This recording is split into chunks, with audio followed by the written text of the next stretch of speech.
Hey, what's up guys? Jedith here, and welcome back. This is another video going over the new Havoc Demon Hunter changes in the brand new beta build that hit the servers this week. We're gonna dive right into it. There's definitely some things that we need to make note of and pay attention to, because this is sort of guiding us and showing us the direction that our class and our spec is kind of being nudged into going into this next expansion. It's looking really good, I'll say that much.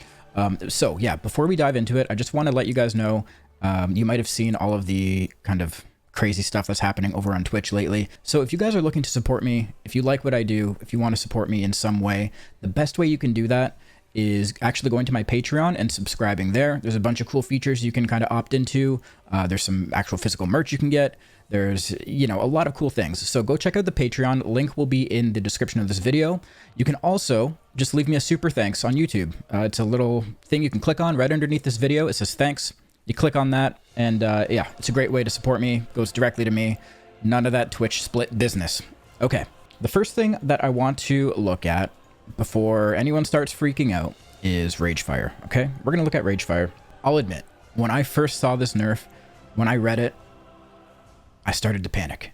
I started to panic because I was like, oh no, did they just nerf the coolest thing that Demon Hunter is getting in Dragonflight? Did they just ruin it for all of us? But no, it's actually not ruined. It's just reined in a little bit, right? So each time Immolation Aura deals damage, 50% of damage dealt by up to 3 critical strikes is gathered as Ragefire. So what that actually means is that each tick of Immolation Aura can have up to 3 crits in each tick, and that damage will get saved into Ragefire, right? 50% of the damage per each tick that crits. Up to 3. So it's actually not that bad. The reason it's not that bad is because the explosion of Ragefire, right? The thing that you bank all the damage and then at the end of your Immolation Aura, there's the big explosion. That is still not split between enemies. It's basically just duplicated. So if you have an explosion going off for 100k and you have one target, it's going to hit for 100k. If you have that same explosion, but there's 5 mobs around you, it's going to hit for 500k, right? So it's still insanely powerful. All they really did is sort of, you know, put a slight hindrance on the amount of damage you can store into it. But still, I think it's actually pretty powerful. And there have been sort of whispers that some of the devs might think it's still too powerful, but we will see. We'll see what happens. I do think the change was needed, because in its initial state, it was just absurdly good. And by good, I mean like not healthy. Like it would get our spec absolutely crushed in terms of nerfs in the future. So yeah, it was warranted, and we'll see if they decide to do any further nerfs. There are a couple downsides that we do have to consider with this nerf though. So for example, say you're fighting a pack of 5 mobs, right? You run in there and you throw glaive, and it applies Burning Wound to 3 of those enemies. And you want to do that because Immolation Aura does more damage to things with Burning Wound on it, right? So you throw your glaive, it hits 3 enemies. It might bounce to more than 3 enemies, but you can only apply Burning Wound to 3, right? So 3 of the 5 have Burning Wound on them. 2 of them do not have Burning Wound. So you have to kind of bank on your Immolation Aura not only critting 3 times per tick, like that's not even guaranteed, but then you have to hope that those crits happen on the enemies that have your Burning Wound dot on them. So it's a little complicated. I don't think it'll be a major issue. It's a very niche sort of situation that we're talking about here, but there's a couple things we can look at here. There's 2 images I want to show you. So the first image I'm going to show you is this one. It's basically just an image explaining or showing the scenario that I was explaining earlier. Basically, you're fighting 4 mobs here, right? And you have your Immolation Aura running. The first tick, it hits 4 enemies. It crits on 2 of them. So 2 out of the 4 crit, and half of that damage gets stored into Ragefire. It ticks again. 3 of them crit, but 1 doesn't. Half that damage is stored into Ragefire. And then tick 3, all of them crit, but there is still the bug where if the last tick of Immolation Aura crits, that damage isn't stored into your currently existing Ragefire buff. That actually gets rolled over into a brand new buff after Immolation Aura expires and Ragefire explodes. But yeah, we'll see how this pans out. I think we're going to need some testing, some actual like in-game testing to see how effective this nerf or this change is actually going to be. But that's yet to be seen. There's also this graph here that was put together by Bees, and it basically just depicts how many targets you need to be fighting at any given time with, you know, certain breakpoints of of crit to get the full effect, the full value of your Ragefire. So on the left-hand side, it's the chance of getting full Ragefire value. So from 0% all the way up to 100%. Each colored line is an indication of how much crit you have at the time. So blue is 20%, red is 26, yellow is 30, and green is 36. So, for example, if you're fighting 5 targets and you have 20% crit, there's a pretty low chance of you getting the absolute full value of your Ragefire. Whereas if you say you're fighting 20 mobs and you have 36% crit, you're going to get 100%. It's pretty much guaranteed, right? Yeah, I don't know what this really means for the ability or the talent going forward, but we'll have to see.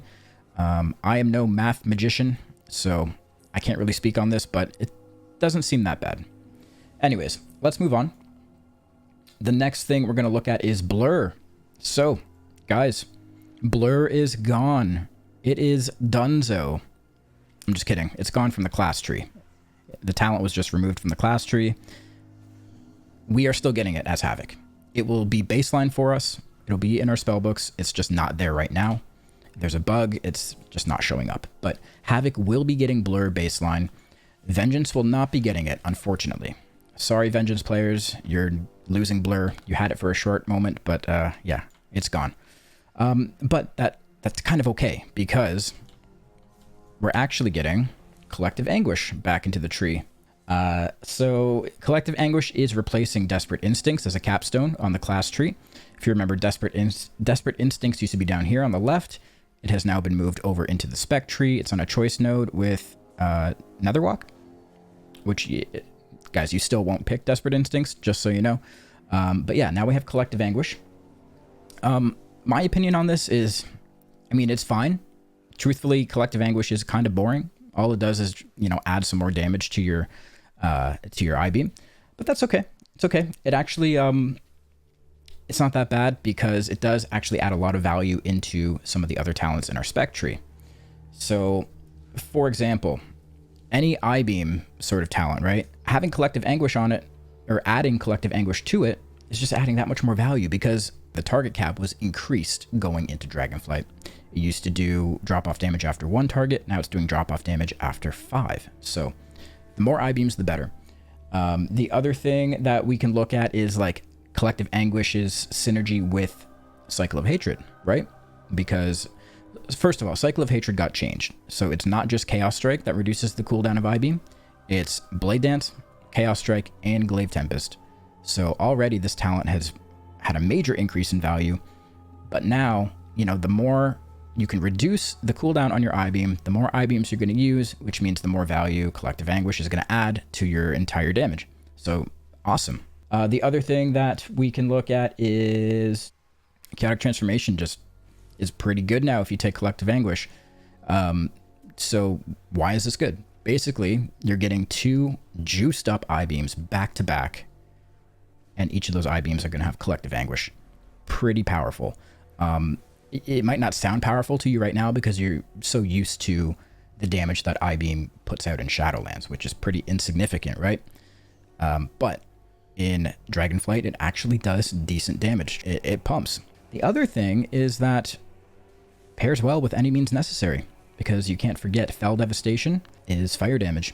And if you take Any Means Necessary, that fire damage is going to get converted into mastery, chaos damage through your mastery. So that's going to really increase the damage output of your I-beams.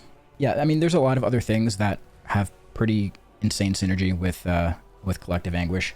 I could go on for hours, but we don't want to talk about that right now. We don't want to waste too much time, right? You want to get the spark notes here. But yeah, we won't talk about how, like, you know, increasing the value of Shadow Destiny and I-beam builds kind of is a roundabout nerf to momentum. But anyways, let's move on. We're going to talk about Essence Break now. The Essence Break damage, the upfront damage, was rolled back a little bit from 280% of your attack power down to 252%. This change is fine, honestly. If you saw any gameplay of us playing Essence Break on the beta in, the recent past, it was doing insane damage. Like, even just the upfront damage was topping our damage breakdowns. Which, it's exciting to see, but it's also taking away the emphasis of the 100% damage increase for 4 seconds, right? The damage amp portion of Essence Break. So they just, they tuned it back a little bit. Again, it's just kind of making room for other things. It's a common thread that you'll see in a lot of these changes today that we're looking at, is their nerfs that they're making to these abilities so they have more headroom to do other things with them. It's nothing to freak out about. Essence Break is still going to do a ton of damage. Even with that slight nerf, the upfront damage is still pretty beefy. So nothing to freak out over. Along the same lines, there is something that happened with Blade Dance. So rank 2 of Blade Dance, it's you get it as you level up. I don't even know if I can find it right now. You get a rank 2 of it basically. And the rank 2 reduces the cooldown of your Blade Dance. So now that rank 2 is reducing the cooldown of Blade Dance by 5 seconds instead of 6. So what does that mean? That means that Blade Dance has 1 more second added to the cooldown. So technically it's a nerf, but it's actually not as bad as you might think. Again, it doesn't feel bad. It's kind of the same deal that we spoke about with Essence Break, right? It's rolling it back, or in this case, adding a second to it to give more headroom to increase the damage of Blade Dance. And this is something that was stated that they want to, do things to make pressing Blade Dance feel better. Because even in Shadowlands right now, it doesn't do enough damage to be worth pressing without taking First Blood, because First Blood in Shadowlands reduces the Fury cost of it, right? So it doesn't do enough damage to be worth pressing without reducing the Fury of it. So clearly there's a problem with the damage there. So by adding another second to it, they are giving themselves headroom to increase the damage. It also just fits into our rotation better. Because we have so many extra buttons now to press compared to Shadowlands, it's hard to fit all of them in when everything is such a short cooldown. They increased the cooldown on it by 1 second. It's actually not bad. Don't worry. Like I said, it's one of those things where it might be a perceived nerf, but it's actually a buff. Basically the less you get to press a button, the more value it gets, if that makes sense. Because you're pressing it less, which means it's more valuable to have. If you're pressing something all the time, it can't be that good because you get to press it so often.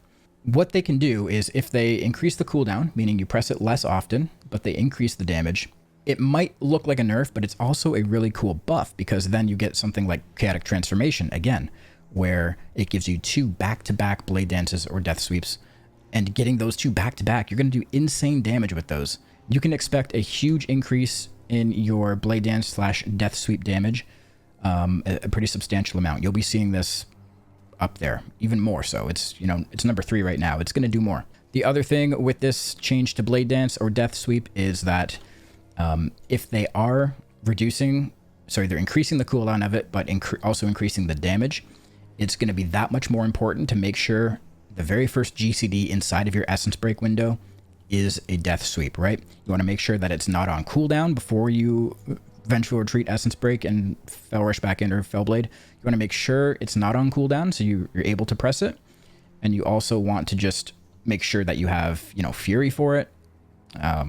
It's gonna absolutely blast inside of that Essence Break window. Other things that we can look at real quickly, just kind of miscellaneous things. Chaos Theory was changed. So before, Chaos Theory, at least on the Dragonflight beta, it was Blade Dance causes your next Chaos Strike within 8 seconds to have a 14 to 30% increased crit chance. That's all it was. But then they also added it will always refund Fury. So every time you press Blade Dance, your next Chaos Strike that you press within 8 seconds, you have an 8-second window, it'll have an increased crit chance and will always refund Fury. But it's super good in combination with Cycle of Hatred, right? because you're pressing Blade Dance, which feeds into cycle, and then you're getting refunds of Fury when you press your next Chaos Strike. So that's, you can see the synergy, right? Then you're also getting something like this, Restless Hunter. Leaving Demon Form grants a charge of Fell Rush and increases the damage of your next Blade Dance by 50. Again, just feeding into the new Blade Dance changes. You can see how things are intertwined, right? You can't always just look at these changes at face value. The other thing that we'll look at is the class aura modifier. So if you guys aren't aware, on the back end of things, under the hood, each class has a percentage modifier to them. Basically, it's a damage tuning knob, right? You can turn it up to increase a class's damage overall, or you can dial it back to decrease their damage. Us as Demon Hunters back in Castle Nathria, we got our aura modifier set to 8%. And that just helped us, you know, keep up our damage with all the other classes. And that 8% persisted through the entirety of Shadowlands. So now, going into Dragonflight, what they are known to do is take all of those aura modifiers on every class, roll it back down to 0, so everyone's on a level playing field, and then they tune from there. So if you were looking at the Wowhead notes and you saw that, again, nothing to freak out over. It's an expected change. Even though it says 0 right now, it probably won't say 0 in the near future. So if you'd like this video, give it a like, subscribe to the channel, and again, if you're looking to support me as a creator, Twitch is unfortunately not the best place to do that. So consider checking out the Patreon. Patreon is down in the description of this video. You can also check out the super thanks button, which is just below this video. And yeah, I would really appreciate it. Thanks, guys. I'll catch you next time. Peace.